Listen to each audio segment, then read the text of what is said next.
हैं जो written constitution है और अनरिटन कॉन्स्टिट्यूशन, मतलब लिखित संविधान और अलिखित संविधान। ये मैं आपको काफ़ी अच्छे से बता दूंगा, दोनों में अंतर भी बता दूंगा। और ये सब जो चीज़ें हैं हमें शुरू में जानने की इस वजह से ज़रूरत पड़ रही है क्योंकि जो हमने अपना संविधान अपनाया है तो ये ज़्यादातर हमने ब्रिटिश के जो संविधान चल रहा है वही ब्रिटिश हमारे यहाँ पे शासन किए, तो वही चीज़ों को हमने फिर कंटिन्यू कर दिया। तो हमें ये जानना बहुत ही ज़रूरी है क्योंकि हमारा लिखित संविधान और ब्रिटिश का देखेंगे कि आप जो अंग्रेज हैं उनका संविधान अलिखित है, तो इसमें हमें अंतर जानना जरूरी होगा। और जैसा कि आप देखेंगे जब मैं आपको बहुत सारे एक्ट पढ़ाऊंगा, जो कॉन्स्टिट्यूशनल डेवलपमेंट में हम एक्ट पढ़ते हैं, जो ब्रिटिश इंडिया बहुत सारा एक्ट पास की है, 1813, 1833, 1858, बहुत सारे एक्ट हैं, वो मैं आपको बताऊंगा। तो वो सब एक्ट जो थे वो अलिखित संविधान का ही पार्ट थे क्योंकि अलिखित संविधान में आप देखेंगे कि एक साथ कोई भी चीज़ें नहीं लिखी जाती हैं, वही मैं आपको बताऊंगा। इस वजह से ये चीज़ें जानना आप लोगों के लिए ज़रूरी हो जाती हैं, तो यही हमें जानना। तो लिखित संविधान, रिटन कॉन्स्टिट्यूशन, और अलिखित संविधान जो है हमारा अनरिटन कॉन्स्टिट्यूशन, इसी के बारे में हमें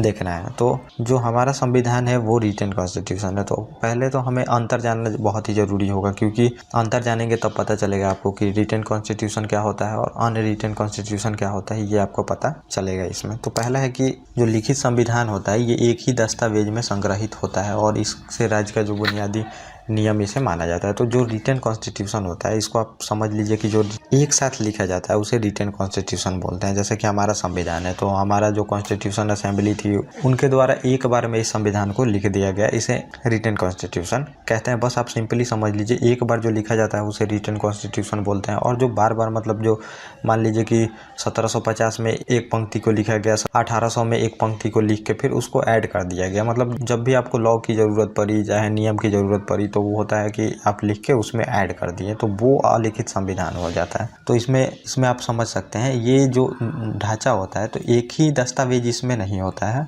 और इसमें होता क्या है, अलिखित संविधान में समय समय पर और ज़रूरत के अनुसार इसको अलग अलग दस्तावेज संग्रहित मतलब बनाया जाता है और उसको उसी संविधान में ऐड कर दिया जाता है, उसी को अलिखित संविधान कहते हैं। जैसे कि मान लीजिए लॉ 1 की ज़रूरत पड़ी, लॉ 1 इन्होंने लिख दिया, फिर लॉ 2 लिख दिया, फिर लॉ 3 लिख दिया, ये तीनों को ऐड कर दिया। और फिर जब भी आगे भी ज़रूरत पड़ी तो लॉ 4 लिख दिया, लॉ 5 लिख दिया। और क्योंकि ये एक बार में नहीं लिखा गया और उस टाइम उतना मॉडर्न व्यू भी नहीं था कि एक बार में लिखा जा सके। ब्रिटिश जब आप देखेंगे तो बहुत दिनों से राज कर रहे थे, तो उस टाइम ये जो आप मॉडर्न कॉन्स्टिट्यूशन वगैरह का नाम सुनते हैं उस टाइम नहीं हुआ था। जब अमेरिका आज़ाद होता है तब जाके वो सबसे पहला अपना कॉन्स्टिट्यूशन लिखता है, तब ये मॉडर्न व्यू आता है कि एक बार में कॉन्स्टिट्यूशन को लिख देना, सेपरेशन ऑफ पावर, ये सब चीज़ें आती हैं। लेकिन ये सब चीज़ें उस टाइम नहीं थी, तो इसी वजह से ये अलिखित ही रह गया। और जितने भी लॉ उस टाइम से बनते आ गए शुरू से, उसको ही ऐड करते गया और इसको अलिखित संविधान का हमने भाग बना दिया इसको।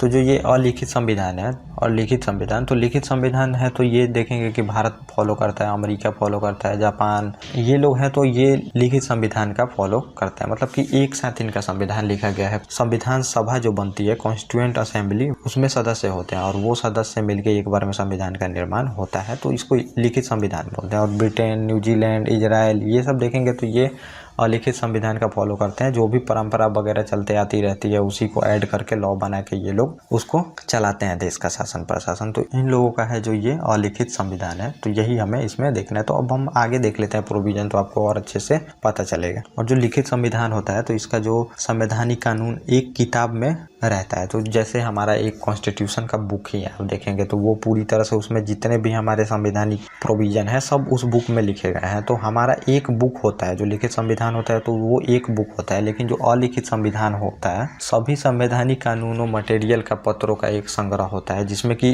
कानून के पत्रों को जोड़ा जाता है। तो जैसे मैंने आपको बताया ही था कि जो L1 है उसको जोड़ दिए, और जो L2 है मतलब लॉ 1 है उसको जोड़ दिए, लॉ 2 को जोड़ दिए, लॉ 3 को जोड़ दिए, लॉ 4 को जोड़ दिए, जब जब जरूरत पड़ा तो लॉ बना दिए और उसी में फिर ऐड कर दिए जो हमारा पहले का लॉ था। तो ये इस तरह चलता है। लेकिन जो भी लिखित संविधान होता है उसमें एक ही बुक में हर एक चीज़ें होती हैं जो कि हमारा संविधान है। ठीक, लॉ में उस सेंस में नहीं बोल रहा जो कि आप समझ रहे हैं कि जैसे लॉ अभी देखते हैं कोई लॉ बनता है पार्लियामेंट द्वारा, वो लॉ नहीं। जैसे कि आर्टिकल, इसमें समझिए कि कॉन्स्टिट्यूशन में क्या है, आर्टिकल है, वैसे ही ये आर्टिकल 1 है जोड़ दिए अलिखित संविधान में, आर्टिकल फिर 2 की हमें ज़रूरत पड़ी तो लिख दिए कुछ टाइम बाद और फिर उसको जोड़ दिए, ऐसे है। तो इसको मैं लॉ बोल रहा हूँ, ये आप समझ सकते हैं। और इसमें क्या होता है कि जो संविधान का आधार मान के ही कानून बनाया जाता है। तो संविधान तो एक हमारा मदर लॉ है और जो लॉ बनाए जाते हैं उनको बेबी लॉ बोला जाता है। तो बेबी लॉ मदर लॉ से ही निकलते हैं। तो जो कॉन्स्टिट्यूशन है उसी के प्रोविजन के अनुसार हमें लॉ बनानी पड़ती है। तो वो चीज़ें हैं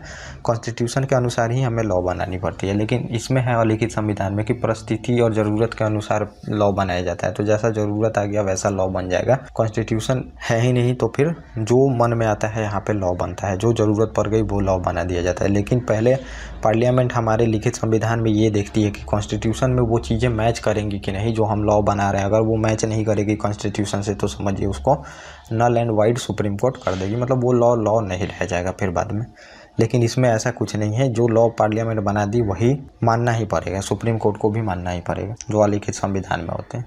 तो इसमें अगला जो है लिखित संविधान में जो संवैधानिक सिद्धांतों का उल्लंघन करते हैं उन कानून को खारिज कर दिया जाता है। तो जैसा मैंने अभी बताया आपको, जो भी चीज़ें लिखी गई हैं अगर वो संविधान से मैच नहीं करती है जो हमारे कॉन्स्टिट्यूशन है, और जो लॉ बनाई जाती हैं पार्लियामेंट द्वारा, चाहे स्टेट गवर्नमेंट द्वारा भी कोई भी लॉ ऐसा बनाया जाता है कि जो हमारे संविधान से मैच नहीं करता, जैसे कि हमारा कंट्री है सेकुलर है तो धर्मनिरपेक्ष है। तो अगर कोई भी लॉ ऐसा बनाया जाता है जो कि हमारे धर्मनिरपेक्षता पे चोट करती है तो उस लॉ को नल एंड वाइड कर दिया जाएगा। लेकिन इसमें ऐसा कुछ नहीं है। जो अलिखित संविधान है इसमें कोई सीमा नहीं है, पार्लियामेंट कोई भी लॉ बना सकती है क्योंकि संविधान है ही नहीं। जिस लॉ की जब भी ज़रूरत पड़ती है परिस्थिति के अनुसार वो लॉ बना दिया जाता है। लेकिन यहाँ पे हमें कॉन्स्टिट्यूशन से लॉ को मैच करना ही पड़ेगा जो लिखित संविधान होता है। तो ये आपको इसमें समझना चाहिए। और इसमें अगला है कि यहाँ पे संविधान को सर्वोच्च माना जाता है। तो जो लिखित संविधान होता है उसमें संविधान को सर्वोच्च माना जाता है। लेकिन यहाँ पे आप देखिएगा तो संसद को सर्वोच्च माना जाता है क्योंकि संसद ही कानून बना रही है। जो भी आर्टिकल चाहे जो भी लॉ की ज़रूरत है तो वो संसद बना देगी लिखित संविधान में और उसको फिर से ऐड कर दिया जाएगा जो पिछला प्रोविज़न है उसमें। लेकिन यहाँ पर जो होता है ये संविधान सर्वोच्च है। संविधान के तहत ही पावर डिस्ट्रीब्यूट हुआ है, कौन सा संगठन कौन काम करेगा ये सब चीज़ें बताई गई हैं संविधान के तहत ही। जो एग्जीक्यूटिव है चाहे लेजिस्लेचर है सबका कार्य बटा हुआ है और किसका कितना पावर है ये सब संविधान के तहत बांट दिया गया है। उसी के अनुसार आपको काम करना है। संविधान के तहत ही जो भी काम होगा जितने भी प्रोविजन आपको फॉलो करने पड़ेंगे ये सब लिखित संविधान में है। लेकिन अलिखित संविधान में संसद जो होती है वो सर्वोच्च होती है। संसद के आगे मतलब कोई भी पावरफुल उसमें नहीं है। लेकिन हमारे यहाँ पे सबसे पावरफुल है संविधान, और संविधान की रक्षा करने का फिर किसका कार्य है तो ये है सुप्रीम कोर्ट का। और ये क्वेश्चन आ भी चुका है कि who is the custodian of Indian constitution. तो ये आया भी है क्वेश्चन और इसको आप समझ सकते हैं वो सुप्रीम कोर्ट आंसर में था। और जितने भी चीज़ें मैं बता रहा हूँ ये सभी चीज़ें क्वेश्चन में आ चुके हैं तो वो आपको पता होनी चाहिए। और जो भी मतलब प्रीवियस ईयर पेपर बनाता होगा उसको पता ही है कि कितनी सारी चीज़ें आती हैं, कौन सा क्वेश्चन आता है और क्वेश्चन का ट्रेंड क्या है और किस तरीके से यूपीएससी क्वेश्चन पूछता है। तो मेरा जो पढ़ाने का तरीका है और जो नोट्स वगैरह मिलेंगे आपको वो बिल्कुल आपको क्वेश्चन में मिलेंगे चीज़ें। अगर आप लेक्चर सही से देख के अगर कॉपी पेन लेके बैठते हैं और थोड़ा सा चीज़ों को नोट कर लेते हैं तो आपका एक भी क्वेश्चन नहीं छूटेगा। इससे मैं आपको बता देता हूँ। और अगला है कि जो भी लिखित संविधान होता है तो उसमें जो न्यायतंत्र होता है वो ज़्यादा मजबूत होता है जो कि अलिखित संविधान होता है। तो इसमें न्यायतंत्र थोड़ा कम, न्यायपालिका जो होती है वो थोड़ा कम स्वतंत्र होती है क्योंकि मैंने पहले ही आपको बता दिया कि सबसे सुप्रीम जो पावर है इसमें संसद है। लेकिन यहाँ पे सबसे पावरफुल बॉडी लिखित संविधान में कॉन्स्टिट्यूशन तो है ही, लेकिन कॉन्स्टिट्यूशन का कस्टोडियन कौन है वो है सुप्रीम कोर्ट। मतलब कोर्ट है समझिए, सुप्रीम कोर्ट और हाई कोर्ट वो तो ब्रांच ही है सुप्रीम कोर्ट का, हाई कोर्ट। तो हमने एकीकृत न्यायिक व्यवस्था अपनाई है, वो भी मैं आपको बताऊंगा न्यायपालिका के विषय में। तो ये यहाँ पे जो होती है ये संसद सबसे सुप्रीम होती है, सबसे पावरफुल होती है संसद। और संसद के आगे मतलब जो न्यायपालिका है वो भी उसकी पावर कम होती है। लेकिन हमारे यहाँ पे ऐसा चीज़ नहीं है, सबसे पावरफुल तो कॉन्स्टिट्यूशन है और फिर कॉन्स्टिट्यूशन को लागू करने का फिर काम कोर्ट का है। तो कोर्ट सबसे पावरफुल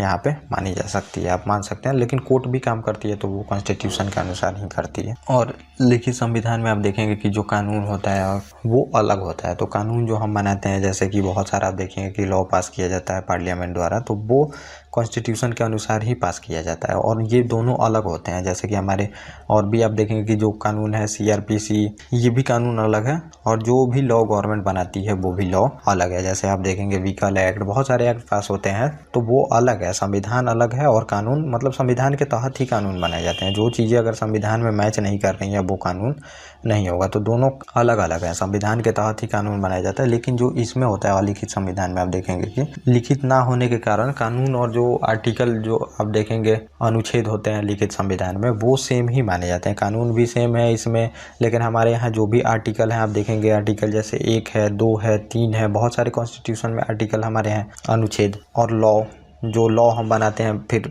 बाद में पार्लियामेंट लॉ बनाती है, तो वो दोनों चीज़ें अलग हैं। लेकिन यहाँ पे आप देखेंगे कि आर्टिकल और जो लॉ है उसमें कोई अंतर ही नहीं है अलिखित संविधान में, क्योंकि ये लिखित है ही नहीं, तो फिर अलग अलग कैसे होगा। एक साथ में लिखा रहता तो फिर वो आर्टिकल वहाँ पे जो अनुच्छेद रहता वो लिखा रहता। और अगला जो है, संविधान सभा द्वारा इसको बनाई जाती है, निश्चित तारीख को ये प्रकाशित किया जाता है। तो संविधान सभा जो मैंने आपको बताया कॉन्स्टिट्यूएंट असेंबली होती है, उसके द्वारा बनाया जाता है। उसमें बहुत सारे लोग होते हैं, तो वो मैं आपको आगे बताऊंगा। तो इनके द्वारा मिलकर बनाया जाता है। लेकिन ये जो होता है लिखित संविधान, ये किसी भी संविधान सभा द्वारा नहीं बनाया जाता है। ये समय समय पर संसद द्वारा विकसित किया जाता है। जो कोर्ट कोई फैसला दे दे उसको भी ऐड कर दिया जाता है संविधान में। तो ये अलिखित रहता है, जैसे जैसे जरूरत पड़ता है वैसे वैसे लिख दिया जाता है। लेकिन जो लिखित संविधान होता है वो एक बार में बनाया जाता है और एक बार में फिर उसको एक तारीख जो होती है, कोई तारीख को उसको लागू कर दिया जाता है। लेकिन इसमें ऐसा नहीं होता, ये समय समय पर ज़रूरत के अनुसार विकसित किया जाता है और फिर ये पिछले जितने भी लॉ रहते हैं उसमें ऐड कर दिया जाता है। तो इसीलिए इसको बोला जाता है कि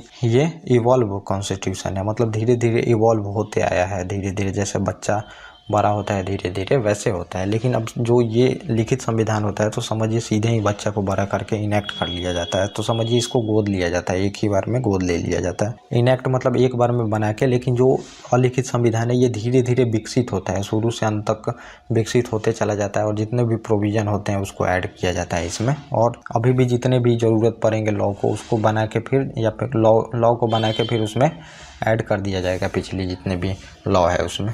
और लिखित जो संविधान है ये कठोर और लचीला भी हो सकता है। लेकिन जो अलिखित संविधान आप देखेंगे, मतलब जो अनरिटन कॉन्स्टिट्यूशन है, ये हमेशा ही लचीला होता है। तो हमारे संविधान को भी आप देख सकते हैं लचीला मतलब आप क्या समझते हैं? लचीला मतलब जो अमेंडमेंट प्रोसेस है वो मैं बता रहा हूँ। तो अमेंडमेंट जो प्रोसेस है, तो हमारे संविधान में कुछ चीज़ों को आप देखेंगे जो सिंपल मेजोरिटी से अमेंड कर दी जाती है।